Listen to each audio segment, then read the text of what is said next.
Guys අද මම ඔයාලට කියන්න යන්නේ මෙන්න මේ ස්මාර්ට් වොචස් ගැන. ස්මාර්ට් වොච් එකක් ඔයාලා ගන්නකොට අනිවාර්යෙන් ඒකේ ප්‍රයිස් එක ගැන හිතනවට වැඩිය ඒකේ ක්වොලිටි එක බ්‍රෑන්ඩ් එක ගැන හිතන්න. දැන් අපිට FB එකේ TikTok එකේ ගොඩක් දකින්න පුළුවන් ස්මාර්ට් වොචස් විකුණන්න දානවා. එයාලගේ බිස්නස් එකට ගහනවා කියලා නම් හිතන්න එපා. මොකද මගේ අරමුණ තමයි මගේ ඔඩියන්ස් එකට එයාලා දන්නේ නැති දේවල් කියලා දෙන එක වගේම එයාලගේ සල්ලි අපතේ යන දෙයක් නොවෙන්න එයාලට උපදෙස් දෙන එක තමයි මගේ අරමුණ වෙන්නේ. ඉතින් අපිට බලාගන්න පුළුවන් දැනට 1500 2000 3000 4000 මේ විදිහට ස්මාර්ට් වොචස් දකින්න තියෙනවා.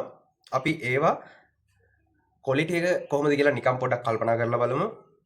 අපිට බලා ගන්න පුළුවන් ස්මාර්ට් වොච් එක මෙන්න මේ ස්ට්‍රැප්ස් පහකුත් එක්කම තව ඉයර්බඩ්ස් දෙන පැකේජස් තියෙනවා.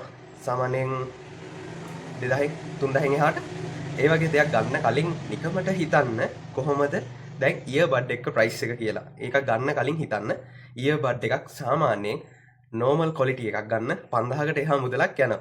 ඒ 5000කට එහා මුදලක් යනකොට ඔයාට මේ වොච් එක සහ ස්ට්‍රැප්ස් පහ ඒත් එක්කම දෙන ඉයර්බඩ් එකේ ක්වොලිටි එක ගැන නිකමට චුට්ටක් හිතලා බලන්න.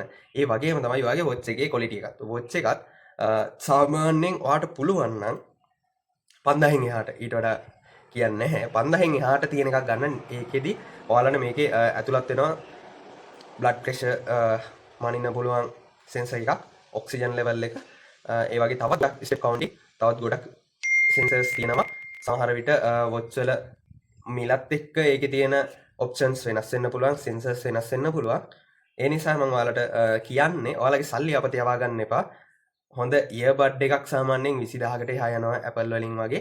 එතකොට මේ වොච් උනත් එහෙමම තමයි. ඒ නිසා පුළුවන් තරම් හොඳ ඩිවයිස් එකකට යන්න සල්ලි අපත යවා ගන්න එපා.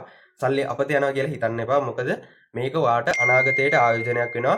ආයෙ නැවත ඔයාට වොච් එකක් ගන්න වෙන chance එක අඩුයි. මොකද මේ ඔයා හිතනවා 2000ක එකක් ගත්ත කියලා. ඒකේ වාගේ යූසේජ් ඒක ඔයාට යූස් කරන්න පුළුවන් කාලේ අවුරුද්දක් නම් අරක ඊට වැඩිය ලොකු කාලයක් පාවිච්චි කරන්න පුළුවන්. හැබැයි ලෝ ක්වොලිටි උනත් ඔයාලට කියන්න පුළුවන් මගේ ඩිවයිස් එක මේක වොච් අල්ට්‍රා 3 එකක් දවස් 9ක් යූස් කරන්න පුළුවන්. බැටරි ලයිෆ් එක හොඳයි. හොඳ වුණාට අනිත් සෙන්සර්ස් ගැන නම් කිසිම විශ්වාසයක් නැහැ. ඒ තරමට සෙන්සර්ස් අවුල්. හැබැයි ඩීසන්ට් විදිහට යන්න හිතනවා, ඩීසන්ට් විදිහට යන්න ඕනි කියලා විතරක් හිතන කෙනෙක්ට කමක් නැහැ ස්මාර්ට් වොච් එකක් ගන්න. අඩු ගානකට මගේ රෙකමෙන්ඩේෂන් එක පුළුවන් තරම් හොඳ බ්‍රෑන්ඩඩ් වොච් එකක් ගන්න. මේකට වියදම් වෙන ගාන ගැන හිතන්න එපා. 5000න් එහාට හොඳ වොච් ගන්න පුළුවන්. ඔයාලට බෑන්ඩ් ගන්න පුළුවන්. Huawei බෑන්ඩ් තියෙනවා, Honor බෑන්ඩ් තියෙනවා, Samsung තියෙනවා. ඒ වගේම ස්මාර්ට් වොචස් ගන්න පුළුවන්. ස්මාර්ට් වොචස් ගන්න මම ඔයාලට රෙකමන්ඩ් කරන ලිස්ට් එකේ උඩින්ම තියෙන්නේ Apple. Apple ඒවා ඉතින් ගන්න අමාරුයි. කමක් නැහැ. ඊළඟට Samsung, Huawei, Xiaomi